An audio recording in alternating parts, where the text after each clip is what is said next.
Europe 1, le club de l'été. Eva Rock. Grâce à vous, Stéphane Rothenberg, nous partons à Lens. Oui. Mais alors, pas vraiment à Lens. Je dis Lens, mais c'est pas vraiment ça, Lise. Oui, je vous emmène à Arras, à une trentaine de kilomètres de Lens, pas à la pareil. carrière Wellington. Non, mais bon, voilà. C'est ici, dans une sorte d'immense ville souterraine, que plus de 20 000 soldats du Commonwealth préparèrent la plus grande attaque surprise de la Première Guerre mondiale le 9 avril 1917. Pascal Losvelt est guide conférencier et responsable technique de la carrière depuis l'ouverture du site en 2008. Bonjour Pascal. Bonjour à vous. Alors, Bonjour à tous. Bonjour à vous, pardon. Décrivez-nous ce qu'on découvre à 20 mètres sous les pavés d'Arras. En fait, on découvre une des carrières qui date du Moyen-Âge. Donc, il y a une multitude de carrières souterraines qui existent parfois depuis le 9e siècle et qui vont être redécouvertes par les soldats français et surtout les soldats britanniques pendant la Première Guerre mondiale. Pour celle qui est ouverte au public, on est quand même à 20 mètres de profondeur. L'idée, c'est qu'en effet, pour préparer une bataille, comme vous avez expliqué, une des plus grandes batailles avec un effet de surprise assez incroyable de cette grande guerre, on va réaménager ces carrières. Donc, ce sont de véritables cantonnements souterrains qui seront aménagés pour ces soldats, jusqu'à 24 000 qui seront là cantonnés pendant 8 jours. 24 000 soldats 24 000, c'est pour ça qu'on parle vraiment d'une ville souterraine, donc avec dortoir, cuisine, tout ce qui leur permet de rester sous terre et de ne pas remonter avant le début de l'assaut. Et surtout, on va creuser aussi énormément de tunnels pour relier toutes ces carrières qui étaient autrefois isolées les unes des autres. Et notre particularité, c'est que parmi les troupes britanniques, on a ces Néo-Zélandais. Donc, vous voyez le très long voyage quand même qu'ils ont fait, quasiment 20 000 km pour revenir ici se battre à nos côtés. Et ce sont 500 tunneliers néo-zélandais qui auront cette tâche de creuser tous ces tunnels et aménager cette ville souterraine. C'est d'ailleurs pour ça qu'elle s'appelle la carrière Wellington. C'est dû aux Néo-Zélandais. Voilà, exactement. Même si actuellement on a une exposition sur Napoléon à Arras, c'est pas le même Wellington, c'est plutôt la capitale de la Nouvelle-Zélande.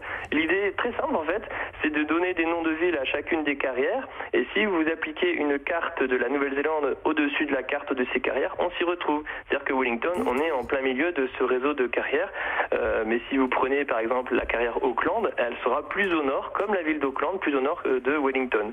C'est vraiment pour se retrouver facilement dans ce réseau souterrain. C'est un véritable labyrinthe si on n'a pas la carte. Alors justement, Pascal Losvelt, moi j'ai déjà peur de me perdre. Quand vous êtes visiteur, vous visitez combien de kilomètres de galeries comme ça ? Alors on fait juste la carrière Wellington, donc on fait 400 mètres de parcours sur les quasi 20 kilomètres qui existaient pendant la Première Guerre mondiale. À 20 mètres de profondeur. À 20 mètres de profondeur. Alors vous ne pouvez pas vous perdre parce que vous serez toujours accompagné d'un guide. C'est notre particularité, c'est une visite guidée. Donc vous suivez un guide et audio guidé. C'est-à-dire que vous aurez des commentaires à la fois avec le guide et des commentaires avec un audio guide, ce qui permet d'accueillir différentes nationalités, en fait, différentes langues dans la même visite.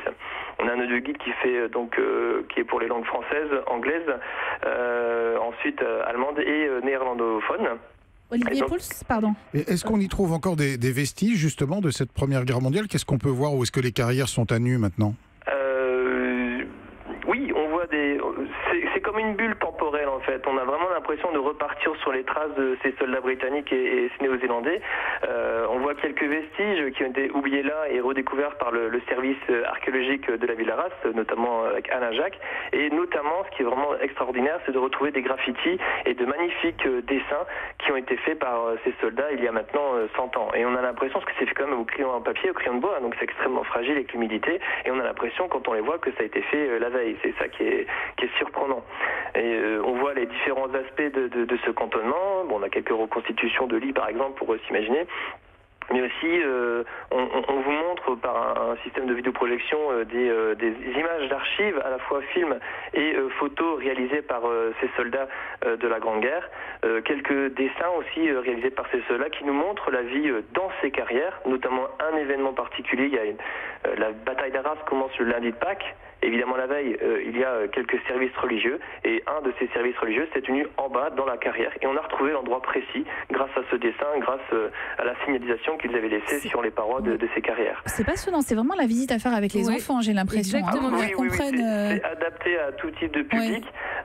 Il n'y a évidemment aucune image choquante qu'on pourrait trouver facilement puisque c'est la guerre, mais non, c'est adapté puisqu'en temps normal, on accueille aussi beaucoup de groupes scolaires depuis le CM2 en passant par les 3e jusqu'aux premières. Et évidemment, on accueille tous les adultes, tout âge compris en fait.